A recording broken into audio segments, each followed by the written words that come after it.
Assalamualaikum warahmatullahi wabarakatuh. Nama saya Hasniati, NIM 24010-214,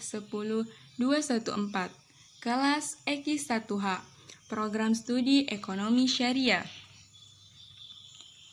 Baiklah, pada kesempatan hari ini saya akan memaparkan materi tentang siklus akuntansi. Pengertian siklus akuntansi. Siklus akuntansi adalah tahapan kegiatan yang dilalui dalam melaksanakan kegiatan akuntansi. Proses tersebut berjalan terus-menerus dan berulang kembali sehingga merupakan suatu siklus. Tahap-tahap siklus akuntansi. Yang pertama, analisis transaksi.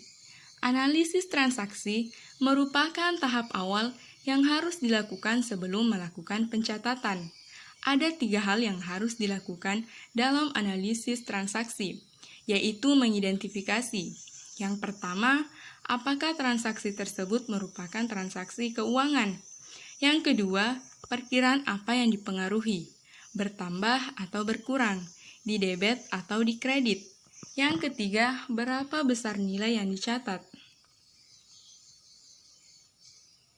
Tahap-tahap siklus akuntansi yang kedua, jurnal. Jurnal adalah pencatatan atas transaksi-transaksi keuangan yang dilaksanakan setiap hari. Jurnal terbagi menjadi 2 jenis, yaitu yang pertama, jurnal umum atau general journal yang mencatat segala jenis transaksi. Yang kedua, jurnal khusus atau special journal yang mencatat jenis-jenis transaksi tertentu yang sering terjadi dan berulang. Tahap-tahap siklus akuntansi.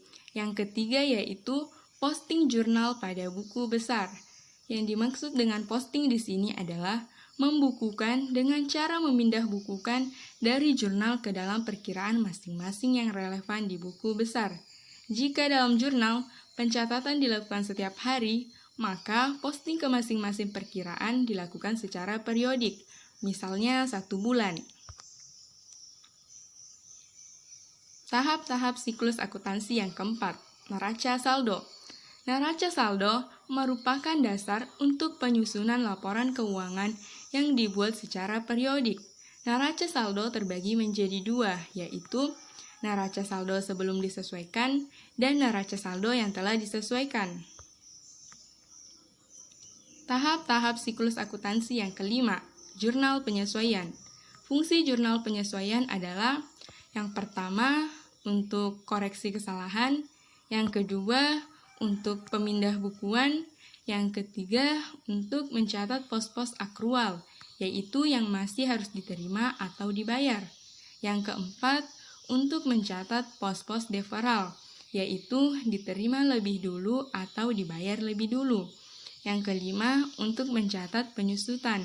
Yang keenam, untuk mencatat susulan pembukuan. Tahap-tahap siklus akuntansi yang keenam, neraca lajur. Neraca lajur adalah lembaran kerja yang dibuat untuk memudahkan penyusunan laporan keuangan. Format neraca lajur terdiri dari kolom nama perkiraan, neraca saldo, penyesuaian, neraca saldo setelah penyesuaian, perhitungan laba rugi, dan neraca. Tahap-tahap siklus akuntansi yang ketujuh, jurnal penutup. Jurnal penutup dapat dilakukan dengan cara yang pertama, mendebet saldo perkiraan pendapatan, yang kedua, mengkredit saldo perkiraan biaya, yang ketiga, mengkredit perkiraan modal atau perkiraan laba ditahan, atau mendebet perkiraan modal atau laba ditahan. Tahap-tahap siklus akuntansi yang kedelapan, penyusunan laporan keuangan. Setelah tahap penyesuaian atas perkiraan-perkiraan dilakukan baik untuk pendapatan dan perkiraan-perkiraan yang ditangguhkan maupun pendapatan dan biaya-biaya akrual, maka kemudian disusun laporan keuangan. Laporan keuangan yang disusun terdiri dari neraca, laporan laba rugi, dan laporan perubahan kas. Tahap-tahap siklus akuntansi yang ke-9, neraca saldo penutupan.